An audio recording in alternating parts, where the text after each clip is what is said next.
ದೇವಸ್ಥಾನದ ಹಣವನ್ನ ಸರ್ಕಾರ ಲೂಟಿ ಮಾಡ್ತಿದೆ ಅಂತ ಪ್ರಹ್ಲಾದ್ ಜೋಶಿ ಆಕ್ರೋಶವನ್ನ ಹೊರಹಾಕಿದ್ದಾರೆ. ರಾಜ್ಯ ಸರ್ಕಾರ 1,90,000 ಕೋಟಿ ಸಾಲ ಮಾಡಿದೆ. ದೇವಸ್ಥಾನದ ಹಣವನ್ನ ರಾಜ್ಯ ಸರ್ಕಾರ ಲೂಟಿ ಹೊಡಿತಿದೆ ಅಂತ ಹುಬ್ಬಳ್ಳಿಯಲ್ಲಿ ಕೇಂದ್ರ ಸಚಿವ ಪ್ರಹ್ಲಾದ್ ಜೋಶಿ ಈ ರೀತಿಯಾಗಿ ಹೇಳಿಕೆಯನ್ನು ಕೊಟ್ಟಿದ್ದಾರೆ. ಕಾಂಗ್ರೆಸ್ ಹಿಂದೂಗಳ ಭಾವನೆಗೆ ಕಾಂಗ್ರೆಸ್ ಧಕ್ಕೆ ತಂದಿದ್ದಾರೆ. ಈ ಬಗ್ಗೆ ವಿಧಾನಸಭೆ ಜೊತೆಗೆ ಪರಿಷತ್ನಲ್ಲಿ ಶಕ್ತಿ ಮೀರಿ ಹೋರಾಟವನ್ನ ಮಾಡ್ತೀವಿ ಅಂತ ಹೇಳಿ ರಾಜ್ಯ ಸರ್ಕಾರ 1,90,000 ಕೋಟಿ ಸಾಲ ಮಾಡಿದೆ. ಇದರ ಜೊತೆಗೆ ದೇವಸ್ಥಾನದ ಹಣವನ್ನ ರಾಜ್ಯ ಸರ್ಕಾರ ಲೂಟಿ ಹೊಡಿತಿದೆ ಅಂತ ಹೇಳಿ ಮತ್ತು ಹುಬ್ಬಳ್ಳಿಯಲ್ಲಿ ಮಾತನಾಡಿದ್ರು ಕೇಂದ್ರ ಸಚಿವ ಪ್ರಹ್ಲಾದ್ ಜೋಶಿ. ಈ ರೀತಿಯಾಗಿ ಹೇಳಿಕೆಯನ್ನು ಕೊಟ್ಟರು. ಕಾಂಗ್ರೆಸ್ ಹಿಂದೂಗಳ ಭಾವನೆಗೆ ಧಕ್ಕೆ ತರುವಂಥ ಕೆಲಸ ಕಾಂಗ್ರೆಸ್ ಕಡೆಯಿಂದ ಆಗ್ತಾ ಇದೆ. ಈ ಬಗ್ಗೆ ನಾವು ನಿರಂತರವಾಗಿ ಹೋರಾಟವನ್ನು ಮಾಡ್ತೀವಿ, ಶಕ್ತಿ ಮೀರಿ ಹೋರಾಟವನ್ನು ಮಾಡ್ತೀವಿ ಅಂತೇಳಿ ವಿಧಾನಸಭೆ ಜೊತೆಗೆ ಪರಿಷತ್ನಲ್ಲಿ ನಮ್ಮ ಹೋರಾಟ ನಿರಂತರವಾಗಿ ಇರುತ್ತೆ ಅಂತ ಹೇಳಿದರು. ನಿನ್ನೆ ವಿಧಾನ ಪರಿಷತ್ತಿನ ಅಧಿವೇಶನವನ್ನು ಮುಗಿಸ್ಕೊಂಡು ನಮ್ಮೆಲ್ಲ ಶಾಸಕರು ಬಂದಿದ್ದಾರೆ. ಬಹಳ ದುರ್ದೈವದ ಸಂಗತಿ ಅಂತಂದ್ರೆ ರಾಜ್ಯ ಸರ್ಕಾರ ಕೇವಲ 7 ತಿಂಗಳಲ್ಲಿ 1 ಲಕ್ಷ ಕೋಟಿ ರೂಪಾಯಿಗಿಂತ ಹೆಚ್ಚು ಸಾಲವನ್ನು ಮಾಡಿ 1,90,000 ಕೋಟಿ ರೂಪಾಯಿ ಸಾಲವನ್ನು ಮಾಡಿ ಇವತ್ತು ಅಧೋಗತಿಗೆ ಇಳಿದಿದೆ. ಅದರ ಪರಿಣಾಮ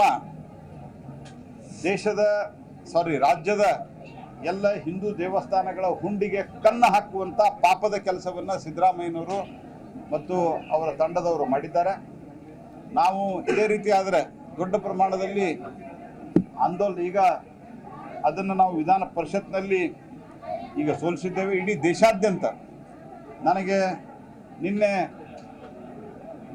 ಛತ್ತೀಸ್ಗಢದಿಂದ, ಮಧ್ಯಪ್ರದೇಶದಿಂದ, ಉತ್ತರ ಪ್ರದೇಶದಿಂದ ಎಲ್ಲ ಅಲ್ಲಿನ ಬೇರೆ ಬೇರೆ ಪ್ರಮುಖರು, ಪತ್ರಕರ್ತರು ಸಹಿತ, ಯಾಕಂದ್ರೆ ನನ್ನ ಜೊತೆಗೆ ಅವ್ರ ಸಂಪರ್ಕದಲ್ಲಿರ್ತಾರೆ ನನ್ನ ಖಾತೆಯ ಕಾರಣದಿಂದಾಗಿ, ಅವರೆಲ್ಲ ಫೋನ್ ಮಾಡಿದರು. ಕರ್ನಾಟಕದಲ್ಲಿ ಏನಾಗಿದೆ, ದೇವಸ್ಥಾನದ ಹಣವನ್ನು ಸರ್ಕಾರ ನಿಂತು ಯಾಕೆ ಲೂಟಿ ಹೊಡಿತಾ ಇದೆ ಅನ್ನುವಂಥದ್ದನ್ನು ಅನೇಕರು ಪ್ರಶ್ನೆ ಕೇಳ್ತಾ ಇದ್ದಾರೆ.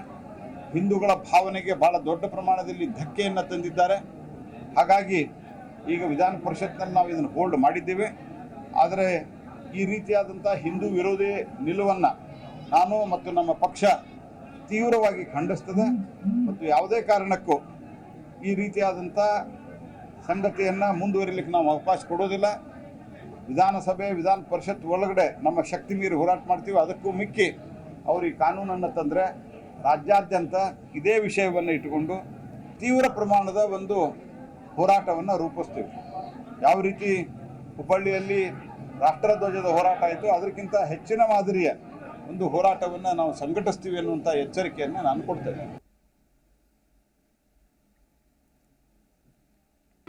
ಜಿ ಕನ್ನಡ ನ್ಯೂಸ್ ಈಗ ನಿಮ್ಮ ಮನೆಯಲ್ಲೇ ನೋಡಿ. ಎಲ್ಲ ಕೇಬಲ್ಗಳಲ್ಲಿ ಈಗ ಲಭ್ಯ. Sun Direct 292, Jio TV 1334, U digital 162, City Cable 51, GTPL 17, Abhishek cables 821, rock line telecommunication 51, Shri Basaveshwara number 60, Vinayaka digital number 53, in digital number 896ರಲ್ಲಿ. ನಿಮ್ಮಿಸ್ತದ ಜಿ ಕನ್ನಡ ನ್ಯೂಸ್ ನೋಡಿ ಆನಂದಿಸಿ.